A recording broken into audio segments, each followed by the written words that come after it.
Hi, and welcome to the Mastermind Lab. I'm Stig, and today I'm going to talk about resistance.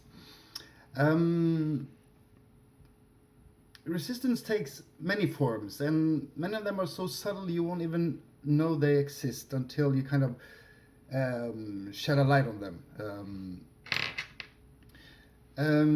When you're conscious of what you don't know, you kind of don't know anything. Huh. Um, Resistance takes many forms. For example, my resistance before making this video was why would anybody listen to a person like me? I'm nobody. Am I good enough? Do I have enough knowledge? Will I be able to create good quality videos? I also tend to overthink everything. Um, at the same time, I feel like I don't know enough, so I tend to kind of I want more knowledge. What can I do? I can watch another video, I can read another book, I can listen to another audiobook. And all of these things are my inner resistance. Um, so your resistance basically stops you or slows you down to achieving your goals, your passion, your purpose in life. Um, Almost all my life, I've been unable to finish what I've started because of my inner resistance. I've always kind of put off stuff because I wasn't sure enough, because of all the things I mentioned earlier. Um, I remember this one time when my ex-wife and I inherited a lot of money. Um, we were able, we were able to pay off a lot of debt, a lot of credit cards and smaller loans and stuff like that. So we were kind of in a financial much better position, and it was a good time. Um, Sadly, it lasted only for a few months before I started picking up new credit cards, getting into debt, getting stuff I really didn't need, um, doing all kinds of stupid shit that put me back to where I was before. Um, this I wasn't able to see the new paradigm that I was presented. Uh, my resistance to this paradigm made me blind to it. And also, I was really depressed and had tons of anxiety. So I started playing with stuff that crashed. I tried the stock market and I crashed. I failed miserably. I lost so much money in one company I bet everything in, and they went bankrupt. And that basically dragged me further down the shithole, basically.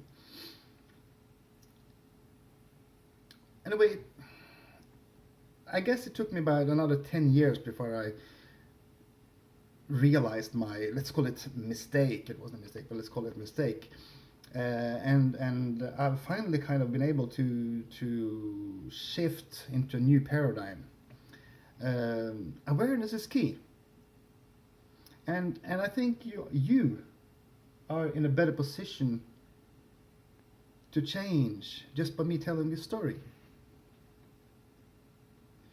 Like I said, the main issue with resistance is it hinders your ability to achieve your goal, your purpose, your full potential. This is especially true when it comes to the things that are important. There are two main categories to the choices we make. We have the things that are urgent, and we have the things that are important. And we kind of do the urgent stuff before the important stuff. Well, it should be the other way around. The important stuff is, like it says, important. The urgent stuff can wait. Do the important stuff first. Um, there's this rule that says you get 80% results from 20% of what you do. And that's the important stuff. The 20% is the important stuff. So, how can you focus on the 20%? Well, look at your life and figure out what are you doing now? What gets you the most results and what gets you the least results? And basically do more of what gives you more results and leave out the stuff that gives you less results. It's as simple as that. Um, I heard someone say many, many years ago that his life was missing background music. I laughed at the time, and it took me a long time to really understand what he meant. Um, we look at everybody around us. We look at what they achieve, what they have, what they do, and we think they have amazing life and stuff like that. And we also look at television, movies, TV shows, and stuff like that, and they do amazing stuff. They have amazing lives, all full of action and stuff like that, and they have background music. So I think what he meant was like we want to live in a fantasy world. We want to live in a movie kind of world, a TV series kind of world, instead of actually being here in this reality. And all this is escapism. Escapism is also resistance. So, I have this poster on my wall that says, get into the habit of asking yourself, does this support the life I'm trying to create? We are habitual beings.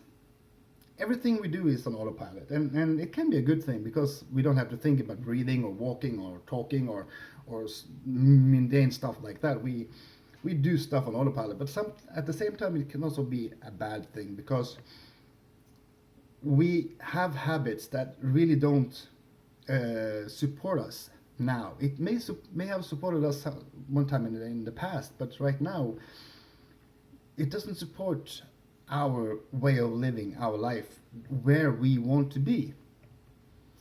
Let me see here. Like, for example, you drive home from work and you get home and you can't remember a thing of the drive home. It was completely on autopilot. And kind of, when you get home, you kind of, "Whoa, wake the fuck up. What happened? How come I'm home already?" It's like that. We have to kind of shake up our lives to get out of our habits, to get out of our resistance. We have to really focus, we have to really put the spotlight on it and say, is this serving what I want to create? Is this what I want? And if not, tweak it or change it completely. But do something. Try something new.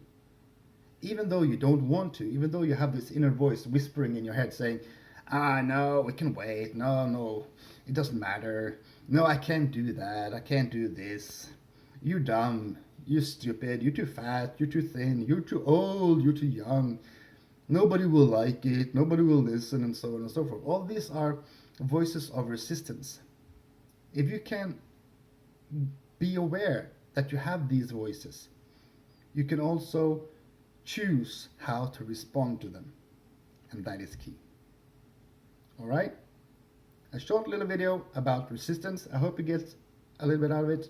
Until next time, this is Stig from the Mastermind Lab.